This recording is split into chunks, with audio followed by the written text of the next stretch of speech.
안녕하세요. 오늘은 제가 있는 파이낸셜 디스트릭트에서 걸어서 트라이베카, 소호, 웨스트빌리지까지 갈 거예요.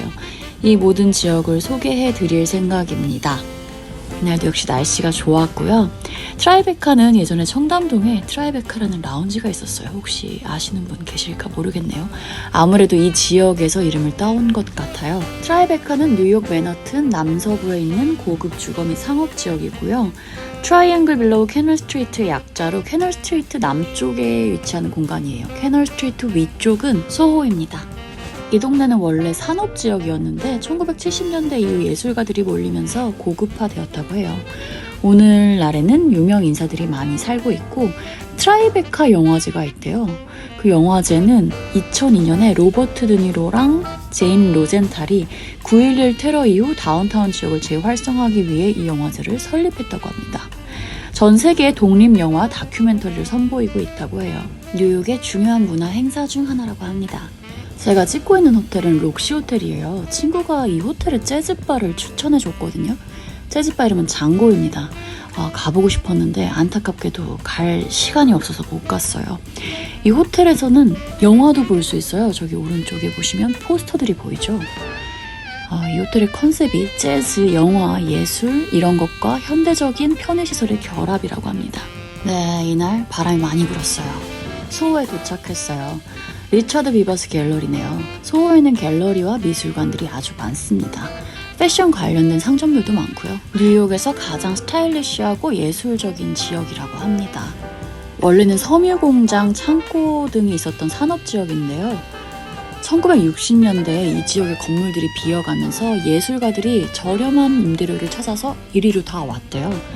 그러면서 이 지역이 예술의 중심지가 된 거죠. 제가 갈 곳은 드로잉 센터입니다. 드로잉 센터는 전 세계 예술가들의 드로잉 작품을 전시하고요. 신진 예술가, 유명 예술가까지 다양한 작가들의 작품을 다루고 실험적이고 혁신적인 드로잉 작품들을 선보인다고 합니다. 드로잉을 중점적으로 전시하는 곳을 처음 봤어요. 아니나 다를까 세계에 몇 안 된다고 합니다. 몇 안 된다는데 안 가볼 수 없잖아요. 그쵸? 이때 하고 있는 전시는 조앤 조나스의 전시였어요. 이분이 되게 유명한 분이더라고요. 예술가는 많지만 그 예술의 선구자는 사실 많지 않잖아요. 그 희소성 있는 분 중에 한 분이 바로 조앤 조나스입니다. 미디어 아트의 선구자이시래요. 현대 미술에서 중요한 부분을 차지하고 있는 분이라고 하는데 제가 여기서 이분에 대한 설명을 너무 길게 하면 제 거를 안 보실 것 같아서 제가 이분은 따로 영상을 만들기로 하겠습니다. 그러면 다른 곳으로 가볼게요. 이곳은 샘플 세일하는 곳이에요. 아주 저렴합니다. 260 샘플 세일이라는 인스타그램 계정이 있거든요. 저기에 어떤 브랜드가 세일을 하는지 공지가 올라와요. 그러면 그 공지를 보고 마음에 드는 브랜드면 가서 사면 됩니다. 입구에서 옷과 가방을 맡기고 들어가면 되고요. 피팅룸 줄이 어마어마해요. 그래서 저곳을 가시려면 체력과 인내심과 열정이 필요합니다. 저는 들어가자마자 기가 쪽쪽 빨려서 그냥 쓱 한번 둘러보고 나왔어요. 옷도 제 취향은 아니었고요. 저는 또 걸어갑니다. 소호는 길거리만 걸어도 너무 재밌더라고요. 다니는 사람들도 재밌고 건물들도 되게 예뻤고요. 유명한 패션 브랜드들부터 제가 모르는 브랜드들까지 다 있고 그리고 스타일이 다양했어요. 유행하는 스타일이 뭔지 모를 만큼 사람들이 다 다양하게 입고 있어서 되게 재밌었고 여기는 지나가다 본 티 앤 커피숍이고요. 네, 들어가고 싶었는데 여기 사람이 꽉 차 있어가지고 못 들어갔어요.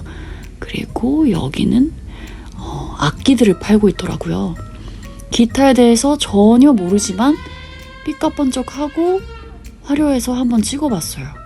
이런 곳이 있습니다. 기타 좋아하시는 분들은 가서 구경하세요. 그리고 저 자랑 비슷한 거 하나 할게요. 저 이 길을 혼자 걷다가 번호를 따였습니다.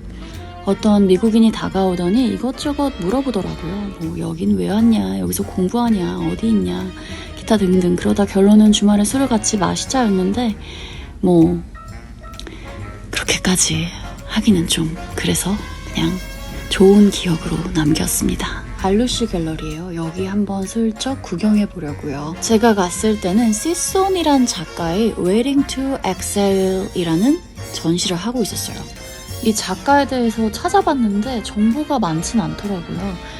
이 작가와 일하고 있는 알루시 갤러리 사이트를 통해서만 겨우 알 수 있었고요.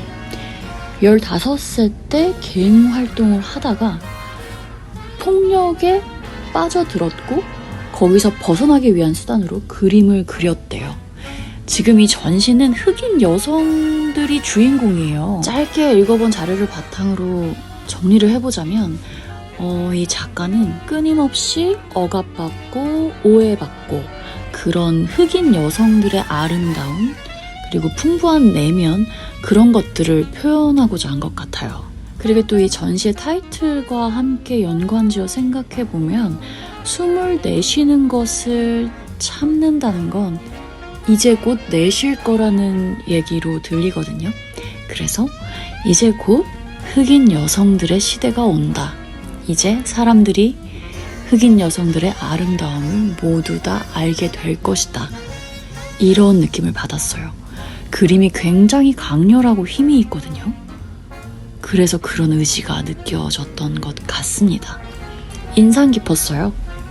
제가 꼭 가보고 싶던 브랜드 샵에 있는데 그곳으로 향하는 중입니다. 일단 저는 목이 너무 마르기 때문에 카페에 먼저 들어가요. 카페에도 사람이 엄청 많았어요.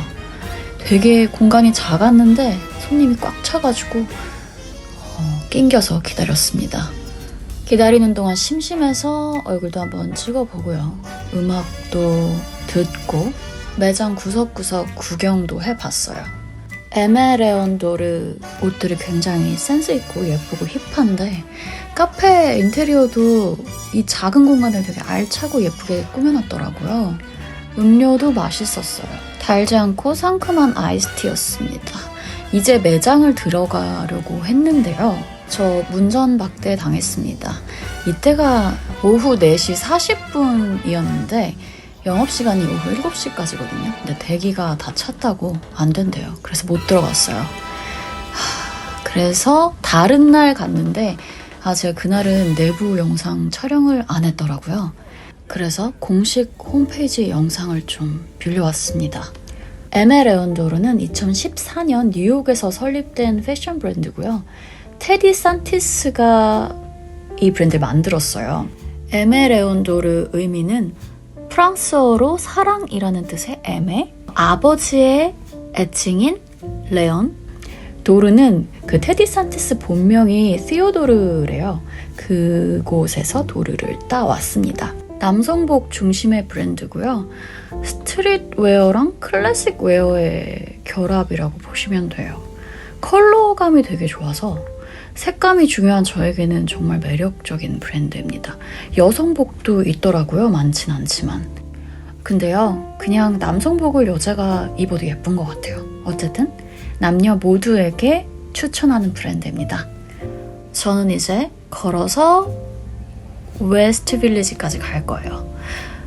가는 길에 그 에메 레온도르랑 같이 많이 소개되는 키스라는 브랜드가 있어요. 그 브랜드에 대해서도 소개해드릴게요. 키스의 수장이 로니 피그란 사람인데 이 로니 피그가 안경점에서 일하던 테디 산티스를 도와줘서 에메 레온도르라는 브랜드가 탄생할 수 있었다고 합니다.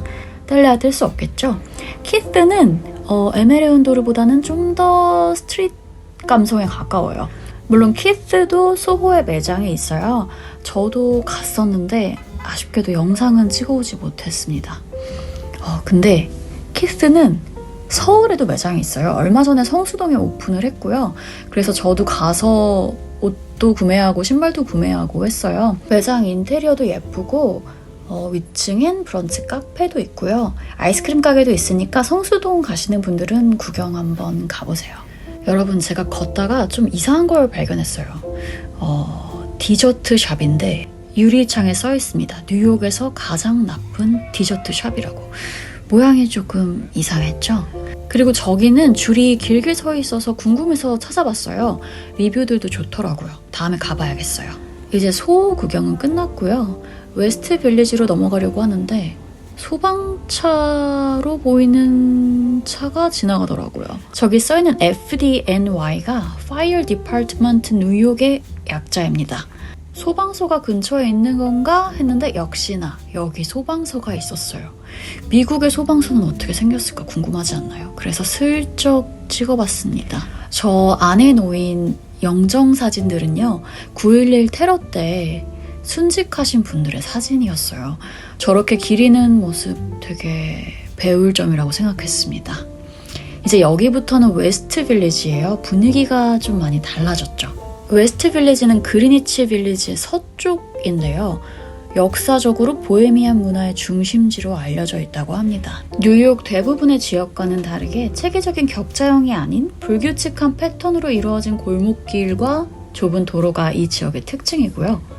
그런 이유로 다른 동네보다 조금 더 아늑하고 친밀한 분위기가 있는 게 이 동네의 장점입니다. 트라이베카 소호와 마찬가지로 이곳도 뭐 레스토랑, 부티크, 바, 갤러리 이런 게 많아서 문화와 예술을 사랑하는 사람에게 인기가 많고요. 또한 이곳은 성소수자, LGBTQ+ 커뮤니티의 중요한 중심지로 많은 역사를 가지고 있는 지역이라고 해요. 이제 제가 저녁을 먹은 식당에 거의 다 왔습니다. 저기 보이시는 까만색 매장 보이시죠? 네, 스시 나카자와고요. 일본인 셰프가 운영하는 곳이고 제가 정말 좋아하는 넷플릭스 시리즈가 있는데 빌리언즈라고, 그곳에 나왔던 식당이기도 합니다. 빌리언즈 시즌 2 두 번째 에피소드에서요, 마이크 와그너가 저 레스토랑에서 되게 신성하게 스시를 먹는데 옆에 앉은 사람들이 스시를 먹을 줄 모르는 사람들이에요. 그거를 보다가 참지 못하고 참교육을 시키는 장면이었는데 저는 그 장면이 너무 재미있어서 기억에 남았어요. 이곳의 가격은 결코 싸다고 할 순 없지만 사실 뉴욕에서 스시 오마카세를 먹는 가격치고는 저렴한 편이에요. 스시 카운터는 190불이고 저처럼 그냥 다이닝룸에서 먹을 때는 160불이에요. 팁까지 하면 뭐 적은 가격은 아니지만 그래도 뉴욕에서는 괜찮은 가격으로 먹을 수 있는 스시 오마카세다. 맛도 있습니다. 지금 세어보니 총 20피스가 나오네요. 양도 꽤 괜찮죠? 마지막 디저트로는 크림 브렐레를 줬어요. 저렇게 자리에 와서 직접 토치로 캐러멜라이징을 해줬고요. 디저트는 크게 인상적이진 않았습니다. 밥을 다 먹고 재즈바를 갔어요. 식당에서 걸어서 6분 정도 걸려요. 갑자기 즉흥으로 간 거라 예약 없이 워크인으로 들어갔습니다. 그랬더니 자리가 없더라고요. 여기 서서 볼 수 있었어요. 저기 멀리 피아노의 형체가 보이시나요? 네, 연주자가 잘 보이지 않았어요. 그래도 연주는 들리니까요. 1시간 동안 서서 음악 들으면서 그리 맛있지 않은 칵테일을 마시면서 수다를 떨다가 헤어졌습니다.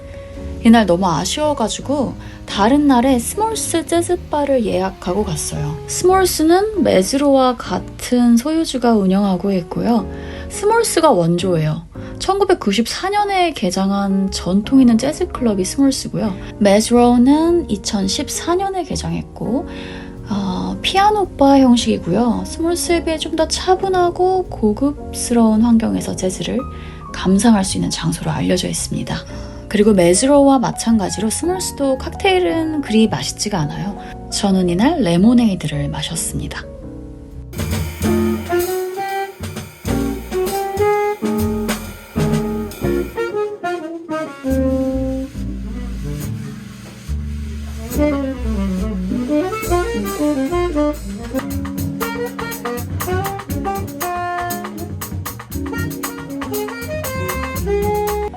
뉴욕 가면 재즈바는 꼭 가야지 하고 생각하는 분들 많으실 텐데요.